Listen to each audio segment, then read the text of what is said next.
Billionaire boarded a plane to escape his past and found a child with the same eyes sitting next to him. Before we begin, drop a comment telling us which city you're watching from, and once the story ends, don't forget to rate it from 0 to 10. Oh, and make sure to follow our channel for more stories like this. Now, sit back and enjoy every detail. Becket Langston stood at the floor-to-ceiling windows of his Manhattan penthouse, watching the city pulse below him like a living organism. 37 years old, worth more than most small countries, and completely hollow inside. The headlines from this morning's Wall Street Journal still burned in his memory. Cybersecurity mogul's personal data leaked. Irony at its finest. They had published photos of his empty refrigerator, his unmade bed, screenshots of dating app conversations he'd never had the courage to finish. The press had turned his loneliness into entertainment, and somehow that felt like the final insult. His phone buzzed against the marble countertop. Another interview request,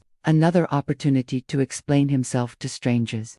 While the one person who mattered had stopped listening 6 years ago. Callie, the name still hit him like a physical blow. Callie Hart, with her messy auburn hair and fierce green eyes, who had looked at him like he was just a man, not a fortune. She had loved his quiet Sunday mornings and hated his gilded cage. When she'd asked him to choose between his empire and their future, he'd chosen wrong, and when she left, she'd taken the only version of himself he'd ever liked. Becket grabbed his leather jacket, not the 1001 his stylist had picked, but the worn one Callie had bought him at a thrift store in Brooklyn. "It makes you look human," she'd said, laughing as she fixed his collar. 40 minutes later, he was at LaGuardia, standing in line like any other passenger. No private jet today, no assistant clearing his path, just him and a commercial flight to Portland. Far enough to breathe, anonymous enough to disappear. The gate was crowded with the usual mix of business travelers and families. A little girl with pigtails was crying because she'd dropped her stuffed elephant. Her mother knelt down, whispering comfort while fixing the toy's tiny sweater. Becket looked away. Happy families were like looking directly at the sun, beautiful but blinding. "Now boarding all passengers," the gate agent announced. Becket found his seat 1-2 a window. He'd specifically requested it, wanting to watch the ground disappear beneath him. Maybe if he got high enough, the weight in his chest would ease. He was settling into his seat when the flight attendant approached, guiding a small boy down the aisle. The child wore a blue airline badge that read "Unaccompanied Minor" and clutched a worn backpack against his chest. "Here we go, sweetheart," the attendant said gently. "Sat 1 to be, right next to this nice gentleman." Becket looked up to smile politely at his seatmate, and felt the world tilt sideways. The boy had dark, unruly hair and was maybe 5 years old, but it was his eyes that made Becket's breath catch in his throat. Pale gray, like storm clouds with tiny flecks of silver. The same eyes that looked back at him every morning from his bathroom mirror. "Hi," the boy said shrilly, climbing into his seat with the careful precision of someone who'd been coached on airplane behavior. "I'm Eli." Beckett's hands were shaking. He gripped his armrest and managed. "I'm Becket. Nice to meet you, Eli." "That's a funny name," Eli said, buckling his seatbelt with impressive focus. "My mom says there are all kinds of names in the world, and they all mean something special." "Your mom? What does your name mean?" Beck had asked, his voice rougher than intended. "It means my God answers," Eli recited proudly. "Mom looked it up in a big book. She says, names are like promises." The plane began to taxi, and Eli pressed his face to the window between their seats. "I've never been on a plane before.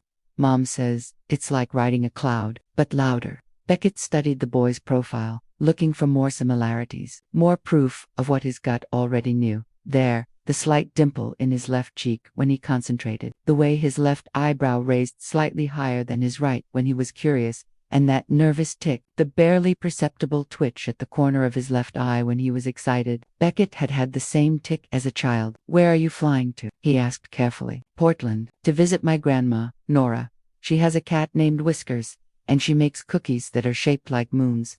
Eli's eyes lit up and that little tick appeared just as Becket had expected. "Mom couldn't come because she has to work on her big story, but she promised to call me every night." The plane lifted off and Eli grabbed Becket's arm instinctively as they rose into the clouds. His small hand was warm and trusting, and Becket felt something crack open inside his chest. "Are you scared?" Becket asked gently. Eli shook his head, but his grip tightened. "Mom says brave people can still be a little scared. She says it's okay because being brave means doing important things, even when your tummy feels funny." She always was wise beyond her years. Your mom sounds very smart. She is. Eli beamed. She writes stories about people who do bad things so everyone can know the truth. She says, the truth is like sunshine. Sometimes it hurts your eyes, but it helps things grow. Beckett's heart clenched. That was pure Callie. Turning journalism into poetry for a 5-year. Her name is Callie. Eli continued digging in his backpack for a tablet. Callie Hart. She has hair like autumn leaves, and she smells like vanilla coffee. The world stopped, completely stopped. Callie Hart, his Callie, and this boy with his eyes, his mannerisms, his what did you say your mom's name was? Beckett whispered. Callie Hart, Eli repeated, looking up from his tablet with those impossibly familiar gray eyes. Do you know her? But before Beckett could answer, before he could process what this meant, before he could figure out how to breathe again, Eli smiled. That same crooked, heartbreaking smile that Callie used to give him on quiet Sunday mornings, and in that moment, 30,000 feet above the ground, Beckett Langston realized he wasn't running from his past anymore. He was flying straight into his future. Some truths hit you like lightning, sudden, blinding, and impossible to ignore. Beckett stared at Eli's innocent face, his mind racing through calculations he'd never wanted to make. 6 years since Callie left. Eli looked about 5. The math was simple, devastating, and undeniable. Do you know my mom? Eli asked again, tilting his head with curiosity that reminded Beckett painfully of Callie's investigative instincts. I might have met her once, Beckett managed, his voice barely above a whisper. His hands were trembling so badly, he had to clasp them together. Eli's face brightened. Really, most people don't know her yet, but she says someday everyone will, because she writes really important stories. She showed me one about people who were taking money from sick kids. She made them give it back. Classic Callie. Always fighting for the underdog, always exposing the truth no matter how powerful the enemy. Beckett had fallen in love with that fierce integrity, then lost her because he'd been too afraid to live up to it. She sounds like a hero, Beckett said, and meant it. She is, but sometimes she gets really sad when she's writing. She thinks I don't notice, but I do. Eli lowered his voice like he was sharing a secret. She looks at her phone sometimes and gets this face like when you bite into something sour. Then she puts the phone away really fast. Beckett's throat tightened. Did she still have his number saved? Did she sometimes start to call him, then stop? The possibility felt like hope and torture at the same time. The flight attendant appeared with drinks and snacks. How are we doing here, gentlemen? Eli. Are you comfortable? Yes, Mom. Eli replied politely. Beckett's really nice. He knows my mom. The attendant smiled at Beckett. That's wonderful. It's always comforting when children have familiar faces around. She leaned closer to Beckett. He's been so well behaved. His mother clearly raised him right. His mother. The words echoed in Beckett's mind as the attendant moved on. He watched Eli carefully open his apple juice, the same methodical way Beckett approached everything. The boy caught him staring and offered a shy smile. Are you okay, Beckett? You look like my mom when she's thinking really hard about her stories. Just thinking, Beckett said. Eli, can I ask you something? Sure. Do you know your dad? Eli's expression grew thoughtful. Mom says he's far away and very busy with important work. She says maybe someday I'll meet him, but not to worry about it because we have everything we need. He paused, then added quietly, but sometimes I wonder what he looks like. Beckett felt like he was drowning. What do you wonder? If he has gray eyes like me? If he likes chocolate chip cookies? If he would want to play catch in the park? Eli shrugged, with the casual acceptance of a child who'd learned not to ask too many questions about painful subjects. Mom always gets quiet when I ask too much, so I stopped asking. God, what have I done? I bet he would want to play catch with you, Beckett said hoarsely. Any dad would be lucky to have a son like you. Eli beamed at the compliment, but then his expression grew serious. Beckett, can you keep a secret? Of course. Sometimes I pretend that my dad is a superhero, and that's why he can't be with us because he's saving the world and stuff. It makes Mom less sad when I tell her that story. Beckett's vision blurred. This child, his child, was protecting Callie's feelings at 5 years old, creating fantasies to ease her pain. The boy was more emotionally mature than Beckett had been at 31.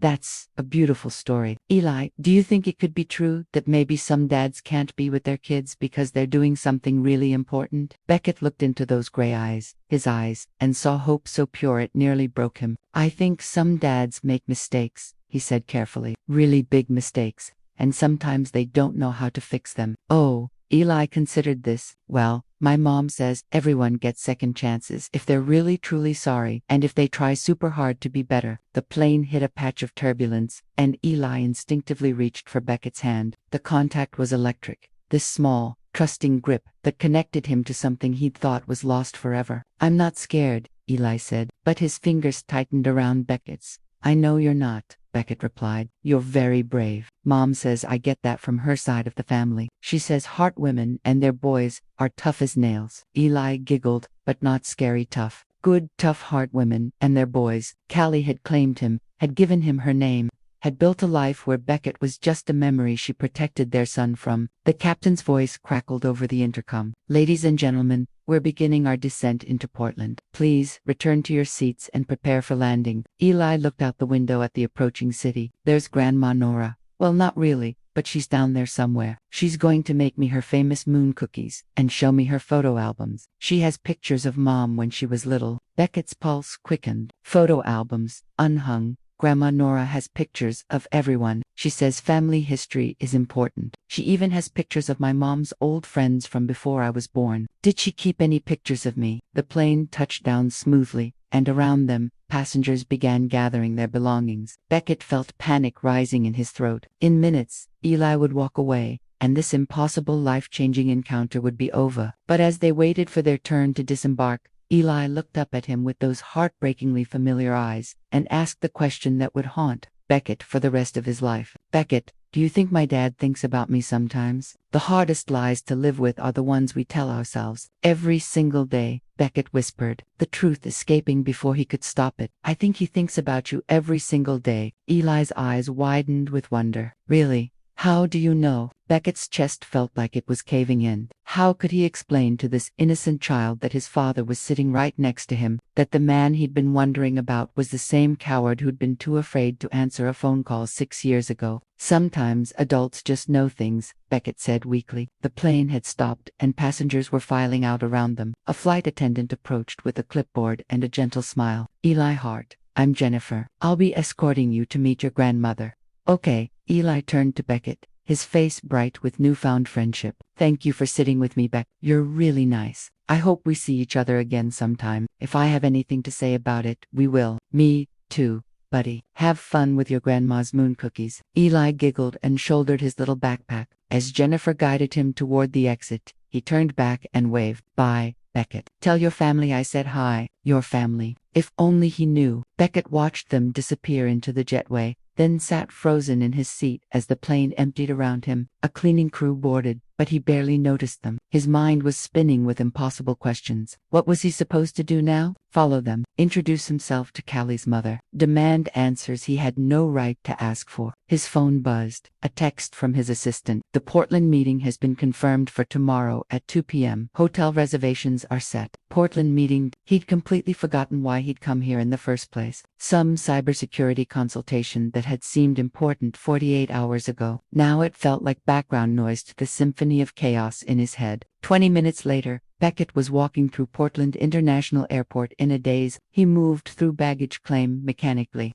his eyes scanning the crowd for any sign of a small boy with gray eyes and his grandmother. And then he saw them. Eli was wrapped in the arms of a woman in her 70s, with silver hair pulled back in a neat bun, and Callie's same bright green eyes. She was kneeling at his level, cupping his face in her hands like he was the most precious thing in the world. My sweet boy, she was saying, her voice carrying that same warmth Beckett remembered from the few times he'd met her years ago. Did you have a good flight? Were you brave? I was so brave, Grandma Nora, and I made a friend. His name is Beckett, and he knows Mom. Nora Hart straightened slowly, her eyes scanning the crowd with the sharp intelligence that ran in the family for a heart-topping moment. Her gaze locked with Beckett's across the terminal. Recognition flashed across her features. Surprise. Then something harder to read. Not anger exactly, but a weariness that cut through Beckett like a blade. She whispered something to Eli, who nodded eagerly and began chattering about airplane snacks. But Nora's eyes never left Beckett's face as she guided her grandson toward the exit. Beckett stood paralyzed, watching the woman who had raised the love of his life walk away with the child who might be his son. Every instinct screamed at him to follow, to explain, to demand answers. Instead, He pulled out his phone and did what he always did when life became too complex. He tried to control it. His fingers flew across the screen, pulling up every piece of public information he could find about Callie Hart. Her freelance journalism website, her recent articles, her social media, which was sparse and professional, revealing nothing personal. But buried in a Google search, he found a local Portland newspaper piece from 2 years ago. Local journalists win state award for investigative reporting. The photo showed Callie accepting a plaque, her hair longer than he remembered, her smile proud but tired. And there, barely visible in the background, was a small hand reaching up toward her from outside the frame. Eli's hand. Beckett sank onto a hard airport bench, the weight of 6 years crashing down on him. How many birthdays had he missed? First steps, first words. How many nights had Callie rocked their son to sleep while Beckett had been building an empire he'd convinced himself mattered more than love? His phone rang. Unknown local number. "Hello," he answered, his voice, "Mr. Langston." The voice was crisp, familiar, and carried the authority of someone who'd spent decades not suffering fools. "This is Nora Hart." Beckett's blood turned to ice. "Mrs. Hart, I saw you in the terminal, and I saw how you looked at my grandson." A pause. "We need to talk." "Yes," he said immediately. "Yes, we do. There's a coffee shop called Brood Awakening on Hawthorne Boulevard. Tomorrow, 10 a.m. Come alone, and come prepared to answer 6 years' worth of questions." The line went dead. Beckett stared at his phone, his hands shaking. In 18 hours, he would face the woman who had watched her daughter's heartbreak because of his cowardice, the woman who had helped raise the child he'd never known existed. He thought of Eli's innocent question. "Do you think my dad thinks about me sometimes?" "Every day, son. Every day for the rest of my life." But tomorrow, he would have to prove that thoughts weren't enough. Tomorrow, he would have to face the possibility that some mistakes were too big to fix and some second chances came too late. Because Nora Hart didn't sound like a woman who was planning to make this easy. Some conversations are unavoidable, like storms. They gather whether you're ready or not. Beckett hadn't slept. He'd spent the night in his sterile hotel room, pacing between the window and the bed,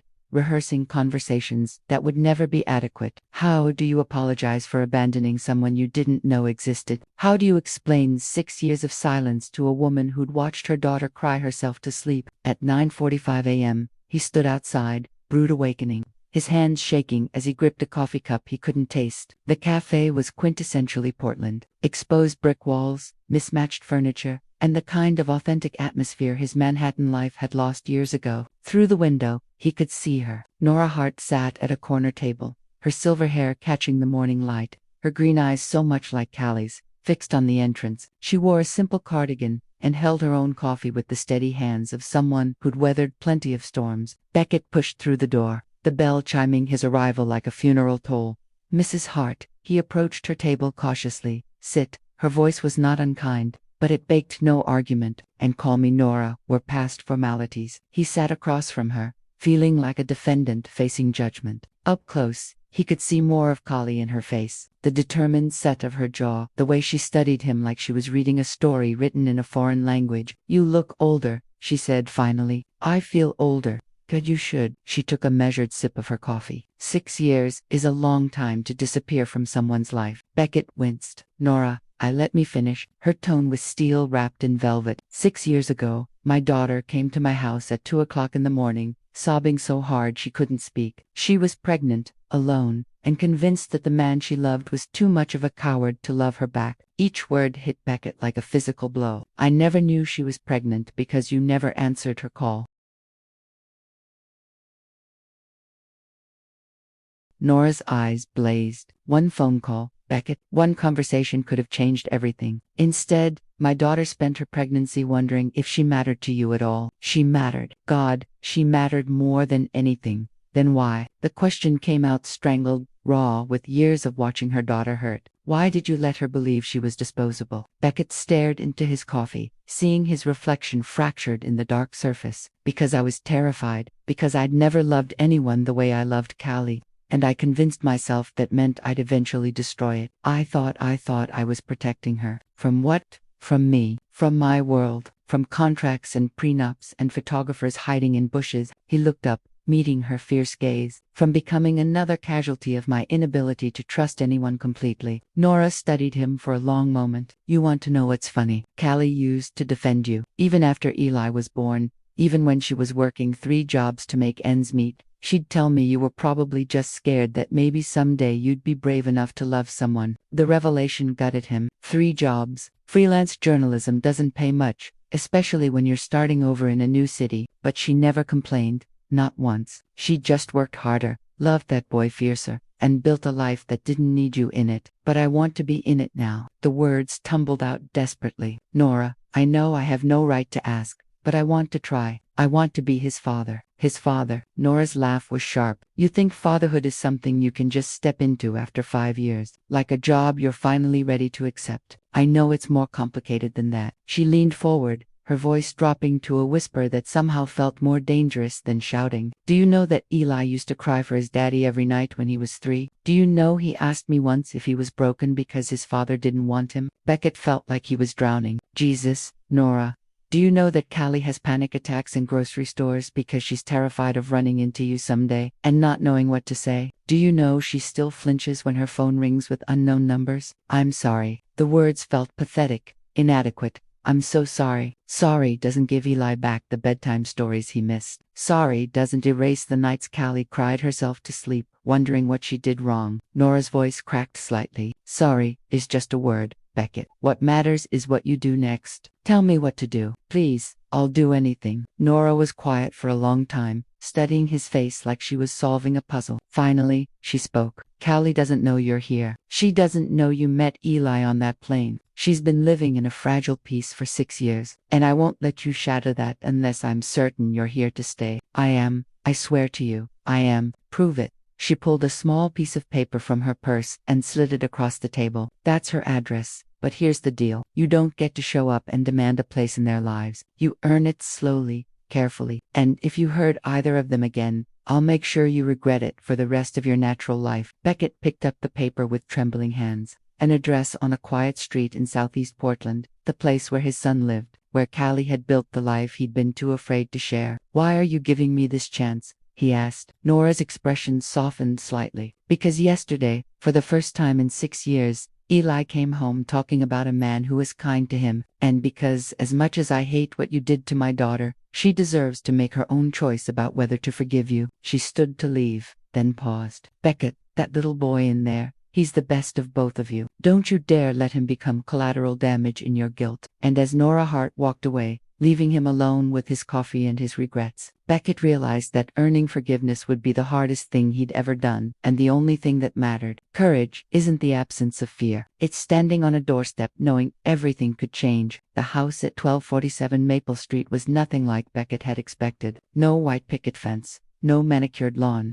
Just a small weathered bungalow with chipped blue paint and a garden that looked loved rather than landscaped. Wind chimes hung from the porch, creating a gentle melody that somehow made his chest ache. This was where Callie lived, where she'd raised their son, where she'd built a life that had nothing to do with marble countertops and floor-to-ceiling windows. Beckett sat in his rental car across the street for 20 minutes, his hands gripping the steering wheel like an anchor. Through the front window, he could see the warm glow of lamps, the suggestion of a life being lived. A bicycle with training wheels leaned against the porch steps. Eli's bike. The front door opened and Beckett's heart stopped. Callie stepped out, keys in hand, looking exactly like the woman who'd haunted his dreams for 6 years. Her auburn hair was shorter now, barely touching her shoulders, and she looked tired in a way that spoke of long nights and early mornings, but she was still beautiful in that effortless way that had always made him forget to breathe. She was heading toward a beat-up Honda Civic parked in the driveway when she noticed the unfamiliar car across the street. Her journalist instincts kicked in. Beckett watched her catalog details, memorize his license plate, assess potential threats. Then her gaze found his through the windshield. The keys slipped from her fingers, hitting the concrete with a metallic jangle that seemed to echo in the sudden stillness. Even from 50 feet away, Beckett could see her face cycle through emotions. Shock, disbelief, anger, and something else he couldn't quite read. She stood frozen for what felt like an eternity, then slowly, so slowly, began walking toward his car. Beckett got out, his legs unsteady. They met in the middle of the empty street like gunslingers in an old western. Each step weighted with 6 years of silence. Beckett. Her voice was carefully neutral, but he caught the slight tremor she was trying to hide. Callie, up close, He could see the faint lines around her eyes, the small scar above her left eyebrow that hadn't been there before. Life had marked her in ways he hadn't been there to witness. "What are you doing here?" The question wasn't accusatory, just tired. Like she'd been expecting this moment for years and was exhausted by its arrival. "I met him," the words came out before he could soften them. "On a plane yesterday. He told me his mom's name was Collie Hart." The color drained from her face. "You met Eli." Seat 1 to be. "He was traveling alone to see his grandmother." Beckett's voice cracked. "He has my eyes, Callie. He has my eyes and my laugh and that nervous tick I had as a kid when I got excited." Callie wrapped her arms around herself, a gesture of protection he remembered all too well. "You don't know that he's don't." The word came out sharper than he intended. "Please don't make me pretend I don't know he's mine." She stared at him for a long moment, then let out a laugh that sounded dangerously close to sobbing. 5 years, Beckett. He's 5 years old and you're just now." She stopped, shaking her head. "God, I can't do this in the street. Can we go inside?" "No." The answer was immediate, protective. "That's his space, his safe place. You don't get to." She paused, took a breath. "There's a park 2 blocks over Laurelhurst. Meet me there in 10 minutes. She turned and walked back toward her house, leaving Beckett standing in the middle of Maple Street with his heart pounding against his ribs. 10 minutes later, he found her sitting on a bench overlooking the park's small pond. She'd changed into jeans and a worn sweater that looked like it had been through 1,000 washings. Her hair was pulled back in a ponytail, and she looked younger, more like the woman he'd fallen in love with 7 years ago. "He's with my mother tonight," she said without looking at him. "Sleep over after his big airplane adventure." He couldn't stop talking about his new friend, Beckett, who knew his mom. Beckett sat down beside her, careful to leave space between them. "He's incredible, Callie, smart and kind, and don't." Her voice was quiet but firm. "Don't you dare sit here and tell me about my son like you're discovering him. I know who he is. I've known every day for 5 years. I know. I'm sorry. Why now?" She finally looked at him and her green eyes were bright with unshed tears. 6 years of nothing. 6 years of wondering if you even remembered I existed. And now you show up because you accidentally sat next to a child who might be yours. I tried to call you back that last night. I picked up the phone 100 times. But you never actually dialed." The words were like a slap. "Do you know what that last message said, Beckett? Do you even remember?" He closed his eyes. "You said you were pregnant and that you weren't asking for anything, just that you thought I should know. I also said I loved you, that whatever was scaring you, we could figure it out together, that I wasn't going anywhere unless you made me." Her voice broke slightly. "And your silence told me everything I needed to know about how much that love was worth to you." They sat in silence, watching ducks glide across the pond's surface. A jogger passed by, earbuds in, oblivious to the conversation that was reshaping to lives on a park bench. "I was scared," Beckett said finally, "terrified that I'd turn into my father. Cold, controlling, treating love like a business transaction. I thought if I loved you less, I'd hurt you less. So instead, you hurt me completely." Callie wiped her eyes with the back of her hand. "Do you know what the worst part was?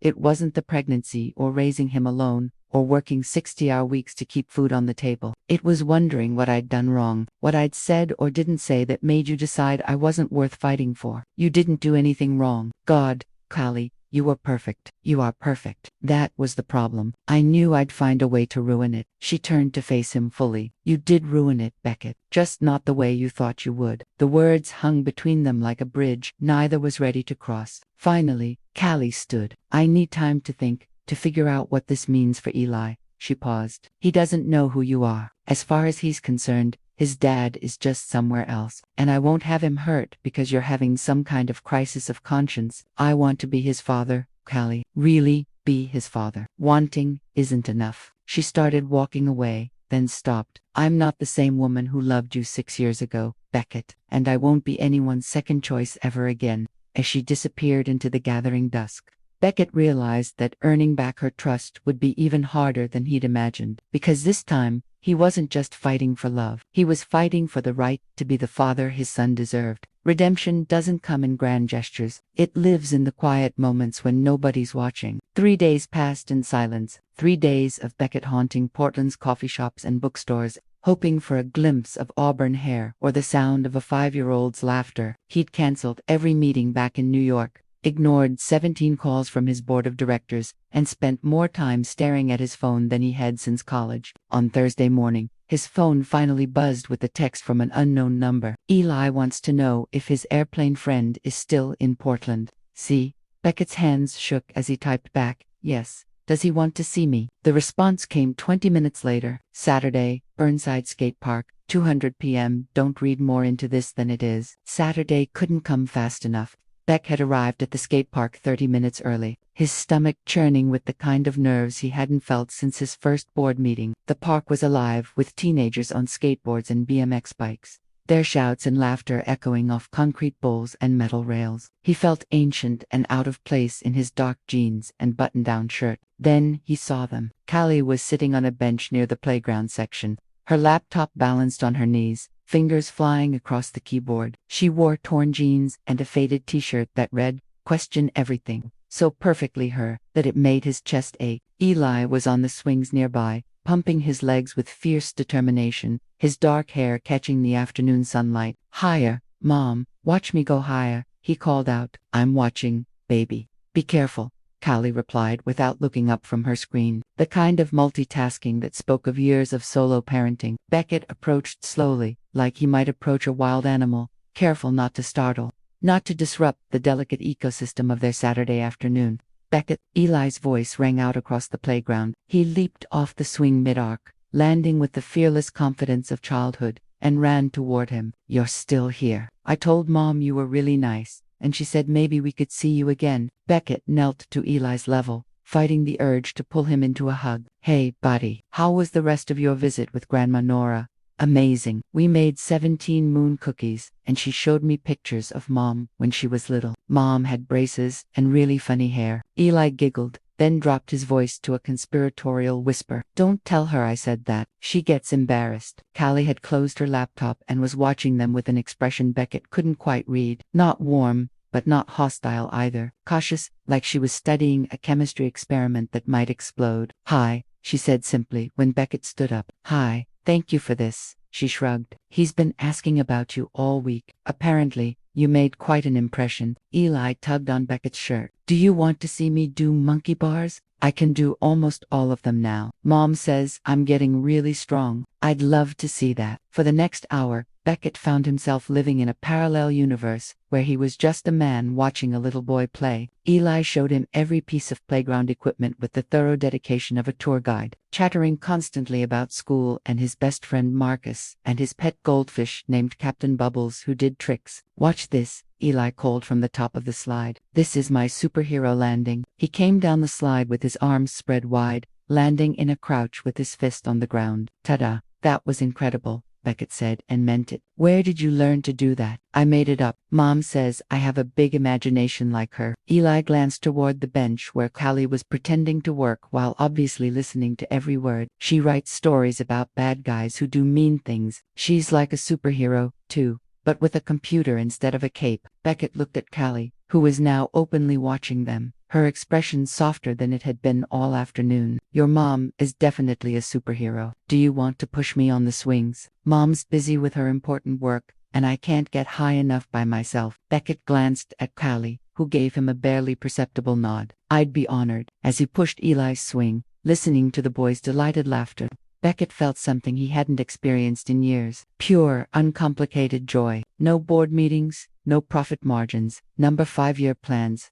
Just this moment, this child, this simple act of making someone happy. Beckett Eli's voice was thoughtful now, less excited. "Can I ask you something? Anything? Do you have kids?" Beckett's hands stilled on the swing. Behind him, he could hear Callie's typing. "Stop. What made you ask that? You're really good at this, and you look at me the same way Mrs. Rodriguez looks at her daughter at school. Like I'm really important, because you are. Because you're the most important thing in the world and I didn't even know you existed." "I think all kids are important," Beckett said carefully. "But do you have your own?" The question hung in the air like a soap bubble. Beautiful, fragile, ready to burst. Beckett found himself looking toward Callie, who was staring at him with an expression he couldn't decode. "No," he said finally. "I don't have kids, but I think I'd like to someday." Eli resumed swinging, apparently satisfied with the answer. "I bet you'd be a really good dad. You have nice hands, and you don't get impatient when I talk a lot." Jesus,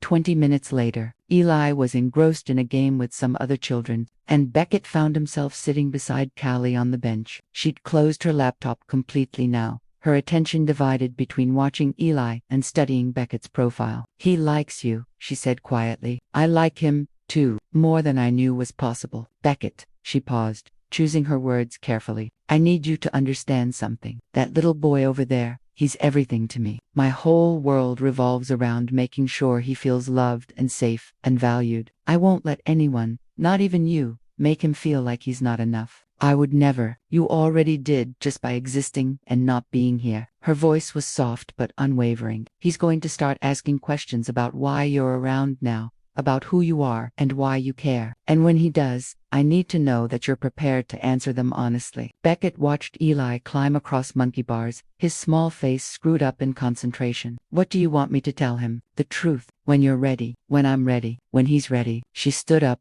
gathering her things. "But Beckett, if you're not absolutely certain you want to be in his life forever, then walk away now, because I won't let you break his heart the way you broke mine." She called Eli over, and they gathered his backpack and water bottle with the practiced efficiency of a team that had been operating together for years. "Bye, Beckett." Eli waved enthusiastically. "Will I see you again soon?" Beckett looked at Callie, who was watching him with those penetrating green eyes. "If your mom says it's okay, I'd really like that." Eli looked between them, his 5-year-old intuition clearly picking up on undercurrents he couldn't quite understand. "Mom, can Beckett come to my soccer game next week? Coach says families can come watch families." Callie's face went through a series of micro-expressions before settling on something resembling resignation. "We'll see, baby. Say goodbye for now." As they walked away, Eli's hand tucked securely in his mother's. Beckett heard him ask, "Mom, why do you look sad when you talk to Beckett?" He couldn't hear her answer, but he saw her kneel down to Eli's level, saw her cup his face in her hands the way her mother had done at the airport. Whatever she told him made the boy nod seriously before throwing his arms around her neck in a fierce hug. And Beckett realized that earning the right to be part of that circle, that complete, perfect unit of two, would require more courage than he'd ever needed to build his empire. The hardest battles are fought on soccer fields where 5-year-olds show you what courage really looks like. Saturday morning arrived, gray and drizzling, typical Portland weather that made everything look like a watercolor painting left in the rain. Beckett stood at the edge of Laurelhurst Park soccer field, watching miniature athletes in oversized jerseys chase a ball with the kind of passionate chaos only children could achieve. He'd been standing there for 20 minutes, too nervous to approach the cluster of parents on the sideline. What if Callie had changed her mind? What if she'd only said yes to avoid disappointing Eli? What if he didn't belong here among these suburban families with their folding chairs and snack schedules? "Beckett," a familiar voice cut through his spiral of doubt. Eli was running toward him, his jersey 3 sizes too big and his shin guards crooked, his face lit up like Christmas morning. "You came. I wasn't sure if you'd really come, but Mom said you would because you seem like someone who keeps promises." Someone who keeps promises. If only that were true, I wouldn't miss it, buddy. "You look like a real professional in that uniform." "I'm number 7. Coach says that's a good number for fast runners, and I'm really fast." "Want to see?" Without waiting for an answer, Eli took off across the field, his cleats slipping slightly on the wet grass, his arms pumping with determined effort. "Eli, back with your team." Callie's voice carried across the field. She was approaching with a folding chair under one arm and a thermos in her hand, wearing jeans and a rain jacket that had seen better days. Her hair was pulled back in a messy bun, and she looked tired but beautiful in the way that comes from watching your child chase their dreams. "Hi," she said when she reached him, her tone carefully neutral. "Hi, thank you for texting me the details. I said I would." She unfolded her chair and gestured vaguely toward the other parents. "You can sit if you want. Fair warning though, these games can get a little intense. Parents take kindergarten soccer very seriously here." As if to prove her point, a man in an expensive North Face jacket shouted, "Come on, Bryce. Aggressive. Be aggressive." Callie rolled her eyes. "That's Trevor's dad. He played Division I soccer 20 years ago, and apparently thinks Trev is his second chance at the pros." Beckett looked around at the assembled parents, mostly mothers, with coffee cups, and fathers checking their phones. Everyone settled into the comfortable rhythm of Saturday morning routines. They all belonged here. They all knew each other's kids' names and dietary restrictions and carpool schedules. Does Eli ever ask about the other dads? He found himself asking. Callie's grip tightened on her thermos. Sometimes, usually after games when all the kids are talking about their families. He's gotten good at changing the subject. Callie. Game starting. The whistle blew, and 20 kindergartners took the field with the kind of enthusiasm usually reserved for natural disasters. Eli was in the middle of the pack, his tongue poking out slightly in concentration as he chased the ball. Go, Eli, you've got this, Callie shouted, cupping her hands around her mouth. For the next 20 minutes, Beckett watched his son, navigate the beautiful chaos of children's soccer. Eli wasn't the most skilled player on the field, but he was determined, encouraging his teammates when they fell and celebrating every small victory like it was the World Cup. Midway through the second half, disaster struck. Eli was running full speed toward the ball when another player accidentally tripped him. He went down hard, his small body hitting the wet grass with a sound that made every parent wheeze. The field went quiet. Eli sat up slowly, grass stains on his jersey, his face scrunched up in the universal expression of a child trying not to cry in front of an audience. Beckett was moving before he realized it, his body responding to an instinct he didn't know he possessed. But Callie was faster. She was on the field in seconds, kneeling beside Eli, her hands checking for injuries while she whispered comfort. "I'm okay, Mom," Eli said, but his voice was shaky. "I'm tough, remember. Heart tough. You're the toughest," she agreed, helping him to his feet. But tough guys can still take a break when they need one. The coach jogged over a kind-faced woman in her 30s who clearly knew Eli well. "How are we doing, superstar?" "I think I'm okay, Coach Jenny. My knee hurts a little, but not bad." Coach Jenny examined his scraped knee with the practiced eye of someone who'd seen 1,000 playground injuries. "I think you're good to keep playing if you want to. What do you say, Mom?" Callie looked to Eli, letting him make the choice. "What do you think, Bubby?" Eli looked around the field at his teammates waiting to resume play, at the parents watching from the sideline. His gaze found Beckett in the crowd, and something in his young face shifted. A decision being made, courage being summoned. "I want to keep playing," he said firmly. "But can Beckett come closer to the field so I can see him?" Every parent on the sideline turned to look at Beckett. He felt exposed, studied, like a specimen under a microscope. But Eli was looking at him with such hope, such trust that nothing else mattered. "Of course," Beckett said, moving to the edge of the field. For the remainder of the game, every time Eli made a play, good or bad, he would look toward the sideline and wave at Beckett. Each wave was like a small hand reaching directly into Beckett's chest and rearranging everything inside. With 5 minutes left in the game, the impossible happened. The ball rolled directly to Eli's feet, and for once, no other players were around him. He looked up, saw the goal ahead of him, and started running. "Go, Eli, go." Callie was on her feet, her professional composure completely abandoned. Beckett found himself shouting, to his voice joining the chorus of parents who'd become invested in this small boy's moment of glory. "Run, buddy, you've got it." Eli kicked the ball with all his 5-year-old might. It wasn't pretty, and it wasn't particularly accurate, but it rolled slowly, inevitably, into the corner of the goal. The field erupted. Eli's teammates mobbed him in a pile of small bodies and enormous joy. The parents cheered like they'd witnessed a miracle. And maybe they had, the miracle of a child believing in himself and being proven right. When Eli emerged from the celebration, his face was radiant with pride and disbelief. He ran straight to the sideline, straight to where Callie and Beckett were standing side by side. Did you both see? I scored a goal." He was bouncing on his toes, unable to contain his excitement. "We saw, baby. We saw the whole thing,"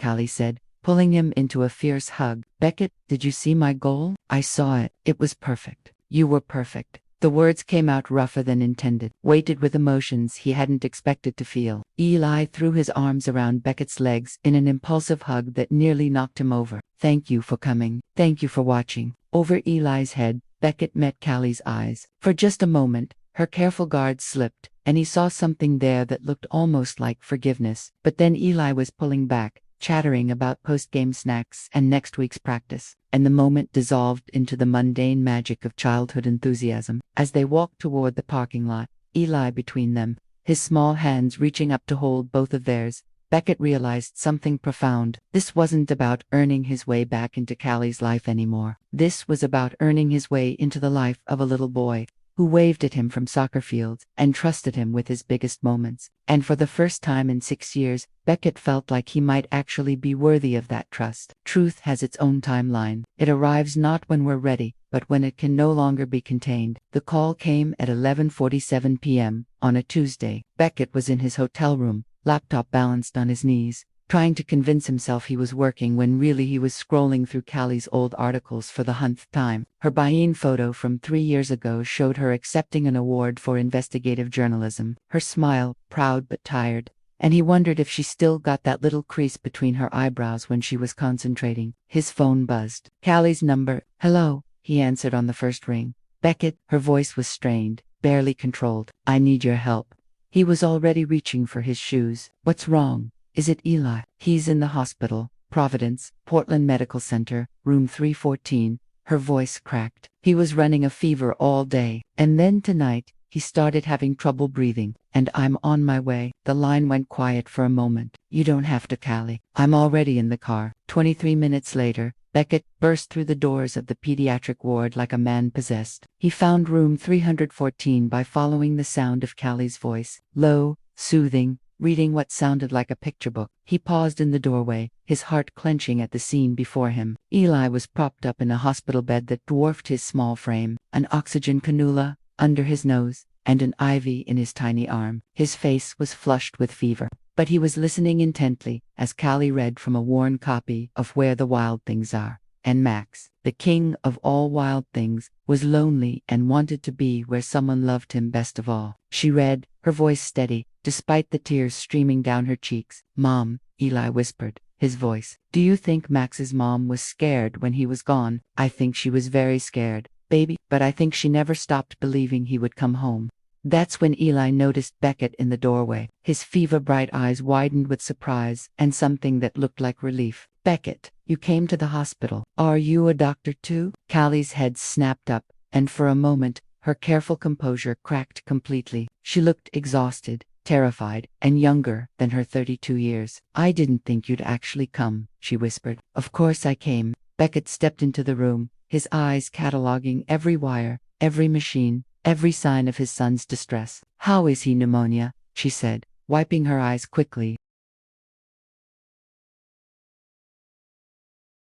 They caught it early, but his oxygen levels dropped and her voice broke. I was so scared. Hey buddy, Beckett said, approaching Eli's bedside. How are you feeling? Kind of yucky, but better now that you're here. The doctors gave me medicine in a tube. Eli pointed to his with the Medevac acceptance children have for medical procedures. It doesn't hurt much. Mom says I'm being really brave. You're the bravest kid I know, Beckett said, and meant it. Is there anything I can get you? Ice cream, a new book. Eli's eyes lit up, despite his illness. Ice cream would be good, but Mom says I can't have cold stuff right now because of my throat. When you're better, then we'll get the biggest ice cream sundae they make with extra whipped cream, with extra everything. Callie watched this exchange with an expression Beckett couldn't quite read. Gratitude, maybe, or surprise, or something more complicated that lived somewhere between love and loss. A nurse appeared in the doorway, a kind-faced woman in scrubs covered with cartoon dinosaurs. How are we doing in here, Eli? Sweetie, time to check your temperature again. As the nurse bustled around, checking monitors and making notes, she smiled at Beckett. You must be Dad. Eli's been talking about you all evening. My friend Beckett is really tall and he knows my mom, and he comes to my soccer games. She laughed. He's quite the chatterbox when he's not feeling well. Beckett felt the world tilt. The nurse had assumed he was Eli's father, and neither Callie nor Eli had corrected her. He caught Callie's eye, looking for guidance, for permission, for any sign of what he was supposed to say. She looked away. Temperature's coming down,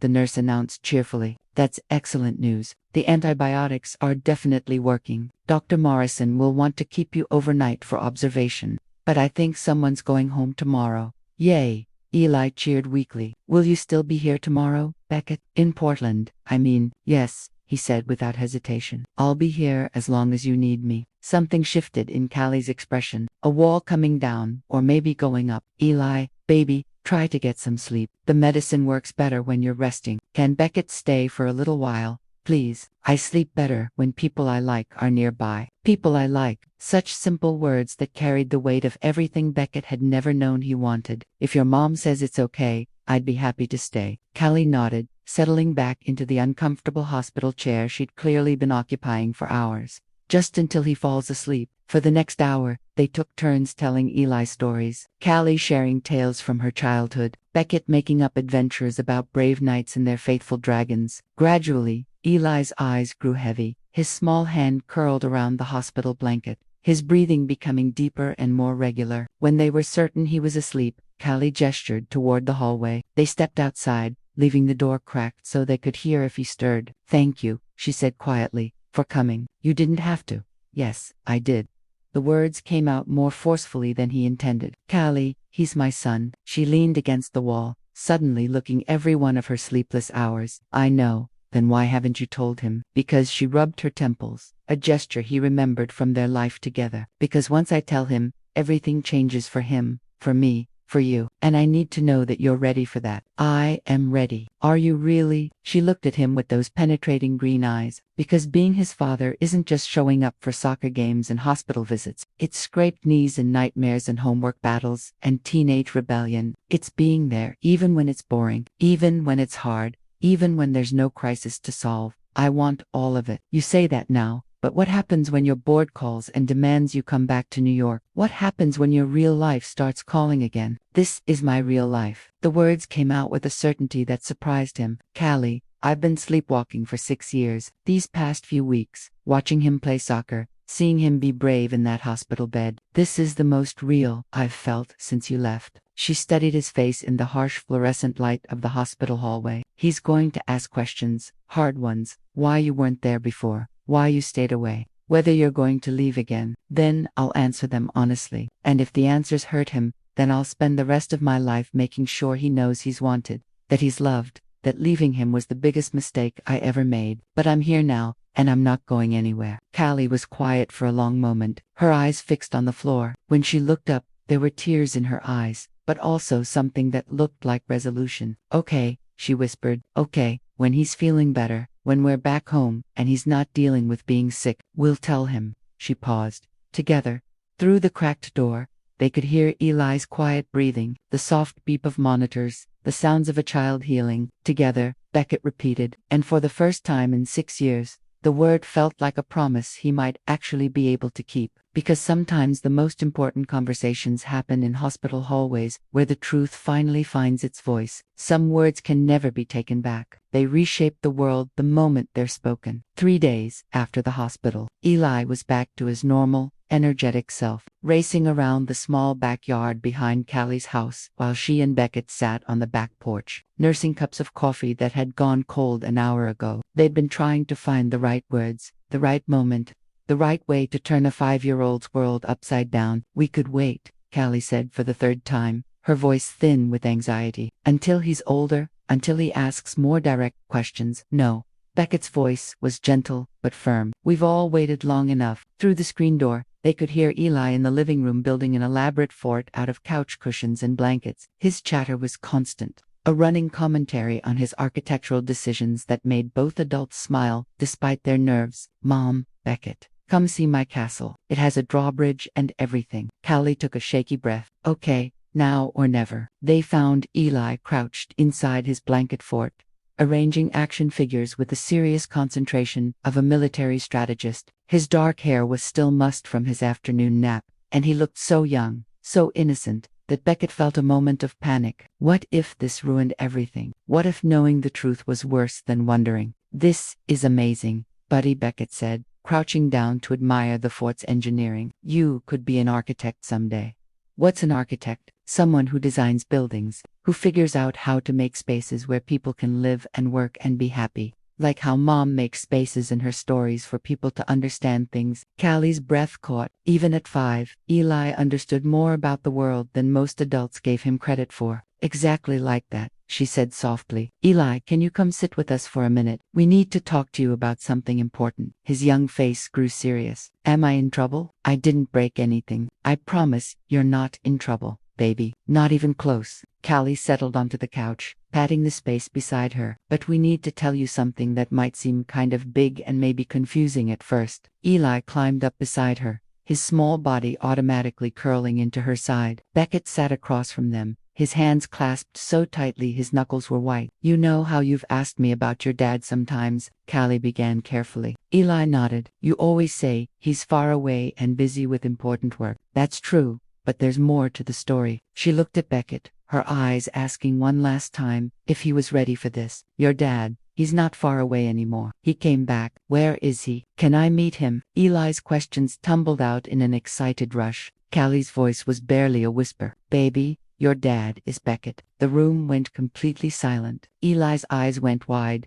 darting between his mother and the man he'd known as his airplane friend, his soccer game buddy, his hospital visitor. His young mind was clearly working, processing, trying to make sense of this information. Beckett is my dad, he asked finally, his voice small and uncertain. Yes, Beckett said, his voice rough with emotion. I'm your dad, Eli. But why didn't you tell me before? Why did you pretend to be just my friend? The questions Callie had warned him about, the ones that would hurt. Beckett leaned forward, meeting Eli's confused gaze directly. Because I made some really big mistakes, buddy. Before you were born, I was scared of being a dad, and I made some choices that hurt your mom. When you were born, I didn't know about you, and by the time I could have found out, I was too scared and too ashamed to try. Eli's brow furrowed in concentration. But you're not scary. You're nice and you come to my soccer games and you stayed with me at the hospital. I'm different now than I was then meeting you on that airplane. It changed everything for me. The airplane. Eli's eyes lit up with understanding. You recognized me. That's why you looked so surprised. You have my eyes, Beckett said softly. The same eyes I see in the mirror every day. The moment I saw you, I knew. Eli looked back and forth between them,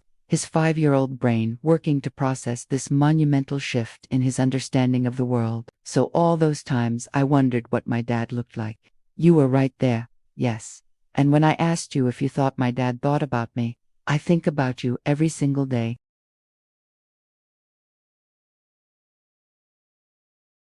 I have since the moment I met you. Eli was quiet for a long moment, his small fingers playing with the hem of his shirt. When he looked up, his eyes, those gray eyes that matched Beckett perfectly, were bright with unshed tears. Are you going to leave again? The question hung in the air like a prayer, like a test, like everything that mattered in the world condensed into 7 small words. No, Beckett said immediately. Never. I'm here now, and I'm staying. If you'll have me. What does that mean? It means, Beckett looked at Callie, who nodded encouragingly. It means, I want to be your real dad, not just someone who visits sometimes, but someone who's here for bedtime stories, and scraped knees, and soccer games, and everything else. Someone you can count on. Eli considered this with the gravity of a much older child. Would you live here with us? We haven't figured all that out yet, Callie said gently, but whatever we decide, it will be what's best for you. Can I still call you Beckett? Dad feels big. You can call me whatever feels right to you,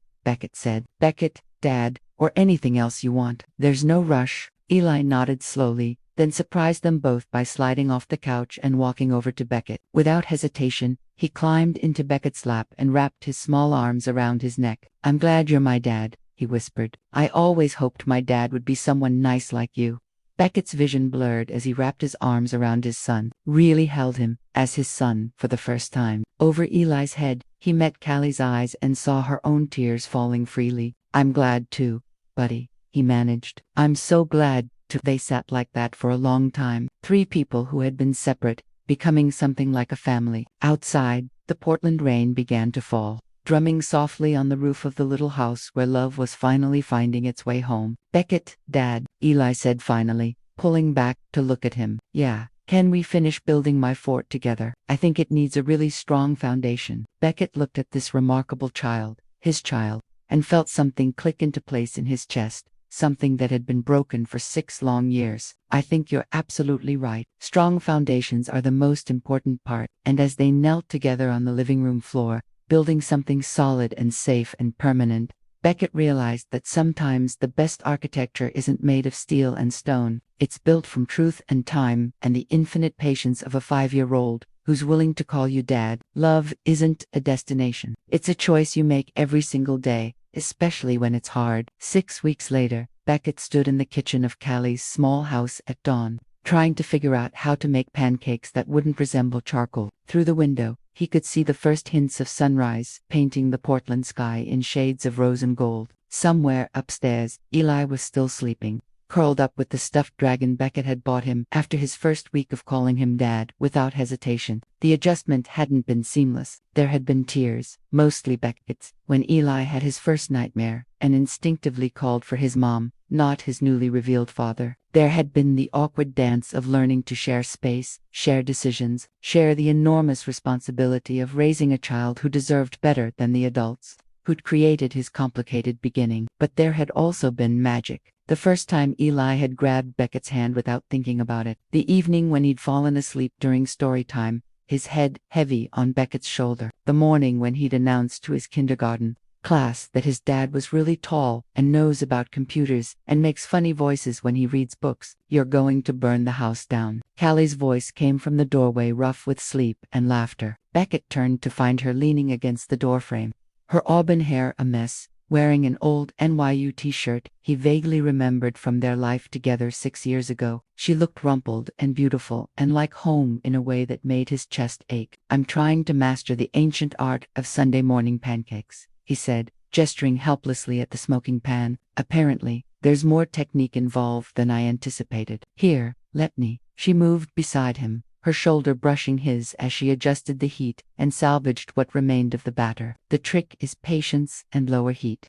And actually watching what you're doing, instead of staring out the window like you're planning to escape. I'm not planning to escape, I know. Her voice was soft, but there was something underneath it, a hesitation he'd learned to recognize over the past month and a half. But sometimes I catch you looking like you can't quite believe this is real. He set down the spatula and turned to face her fully. Because I can't. Because 6 weeks ago I was living in a glass tower in Manhattan, convinced I was too broken to love anyone properly. And now I'm here trying not to poison my son with my cooking, wearing jeans that cost less than my old lunch meetings, and I've never been happier. Beckett, I know what you're going to say, that this is still new, that the real test comes when the novelty wears off, when Eli has tantrums and I have bad days and we have to figure out how to actually build a life together. He reached for her hands, holding them gently. But Callie, I'm not the same man who was too scared to answer your call 6 years ago.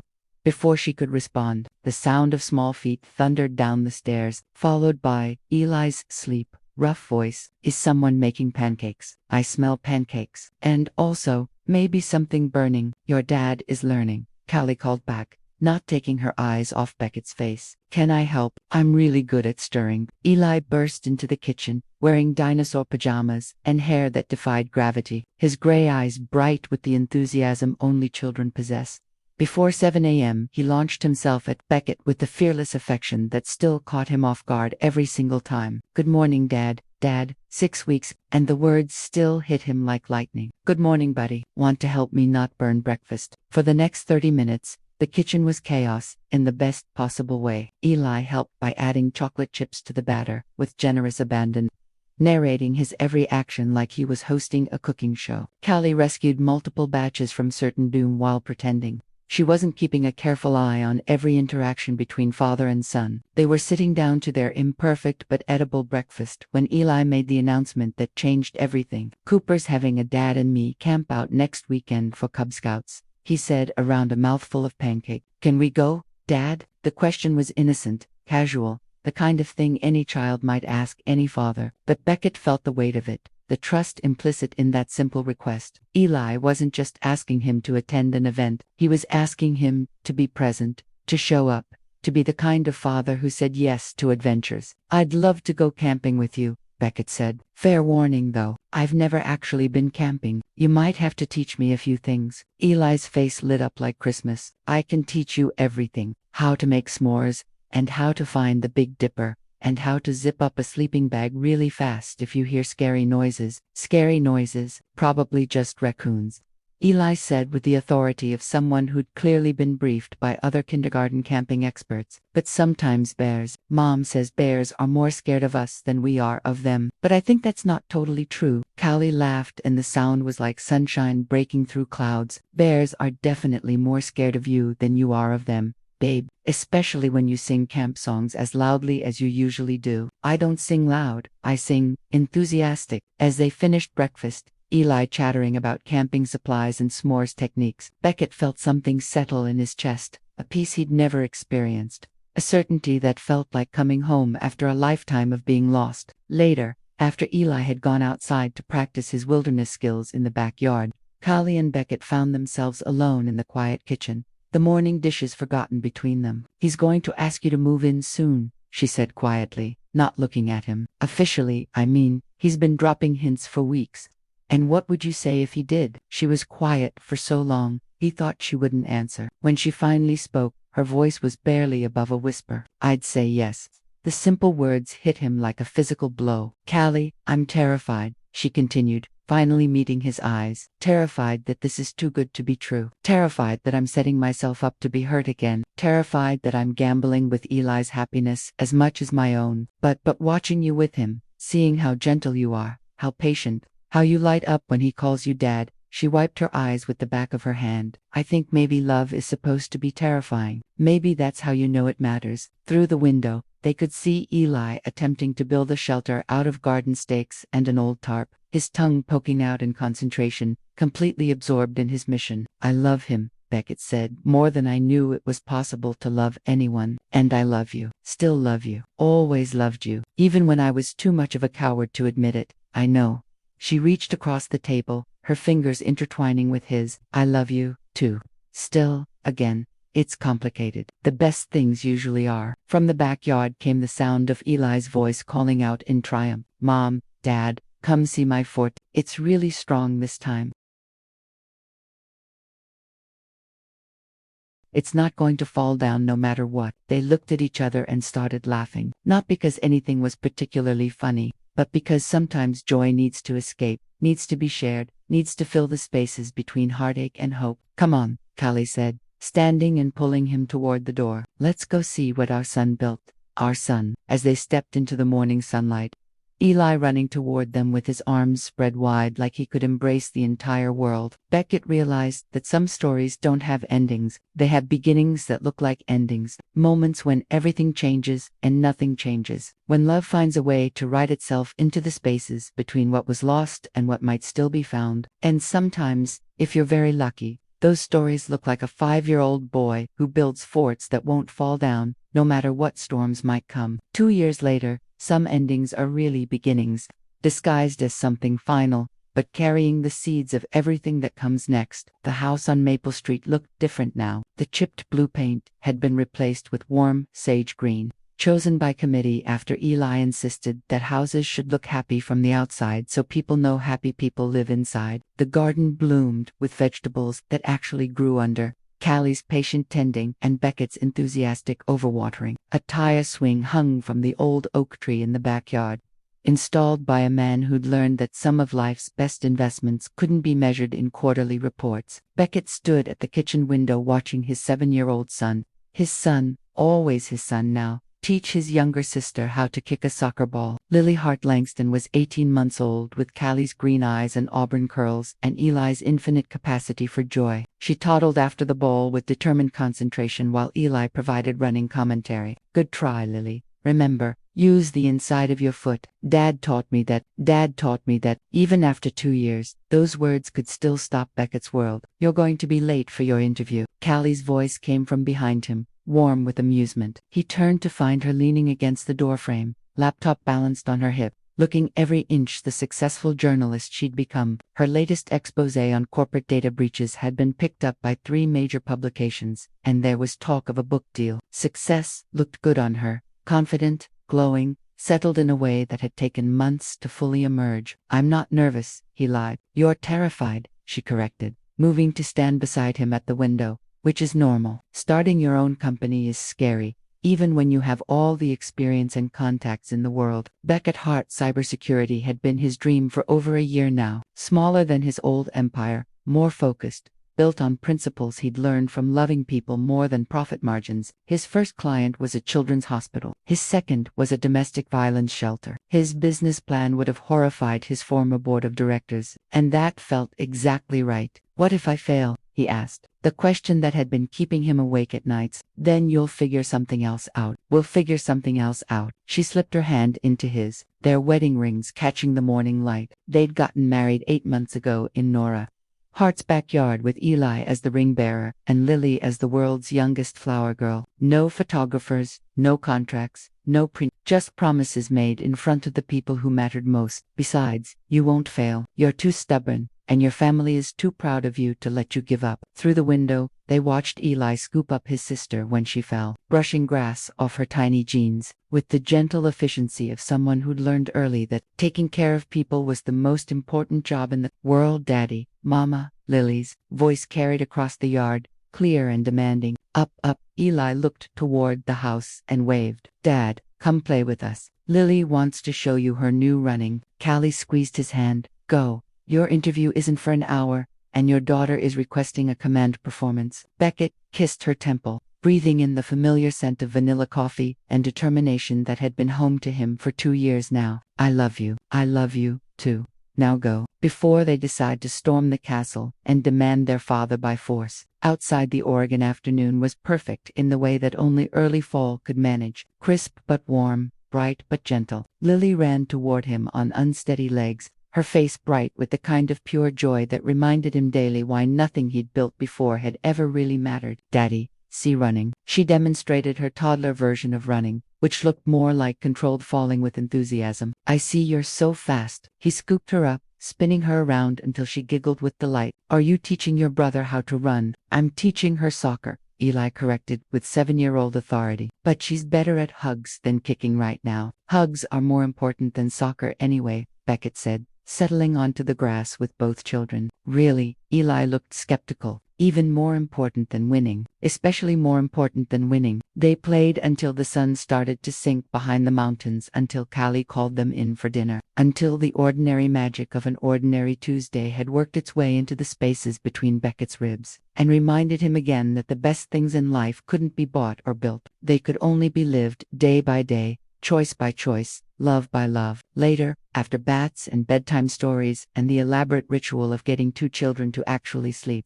Beckett found himself back at the kitchen window. But this time, instead of looking out, he was looking in, at the life reflected in the glass, at the man he'd become, at the family he'd been brave enough to choose and keep choosing every single day. His phone buzzed with a text from his lawyer. Interview went great. They're very interested. Congratulations, you're officially a small business owner. But that wasn't the message that mattered most tonight. The one that mattered was from Eli, sent from the tablet in his room. Good luck tomorrow, Dad. I'm proud of you. Love your son, Eli. P.S. Lily says, goo, which means she's proud, too. Beckett saved the message, then walked upstairs to check on his sleeping children, a ritual he'd never missed. Not once in 2 years. Lily was curled up like a tiny shrimp, her fist curled around the ear of her stuffed bunny. Eli lay sprawled across his bed like a starfish, his covers kicked off, a book about space exploration, open on his chest. In the hallway, he found Callie waiting for him, her expression soft with the kind of contentment that comes from watching dreams turn into daily life. How'd the interview really go? She whispered. I think I might actually pull this off. I know you will. They stood together in the hallway of their imperfect, beautiful home, listening to the sounds of their children breathing, to the old house settling around them, to the life they'd built together from the wreckage of their separate fears. Do you ever wonder what would have happened if we'd gotten it right the first time? Callie asked quietly. Beckett considered this, then shook his head. No, because then we wouldn't have Eli exactly as he is. We wouldn't have learned how strong we could be apart, how grateful we could be together. We wouldn't have this messy, complicated, perfectly imperfect life. This life where love learned how to stay. Outside, Portland settled into evening, and inside the house on Maple Street, a family slept peacefully, dreaming dreams that no longer needed to come true because they already had. And in the morning, they would wake up and choose each other again, the way families do when they understand that love isn't a feeling you fall into. It's a promise you keep, one ordinary, extraordinary day at a time. What would you have done in Beckett's place? Would you have had the courage to fight for a love you thought you'd lost forever? Your participation in our channel is very important. Please leave your opinion in the comments. Thank you for watching. If you enjoyed the story, please subscribe to our channel and leave a comment below letting us know what you thought. Your feedback and support mean a lot to us. Stay tuned for more exciting stories.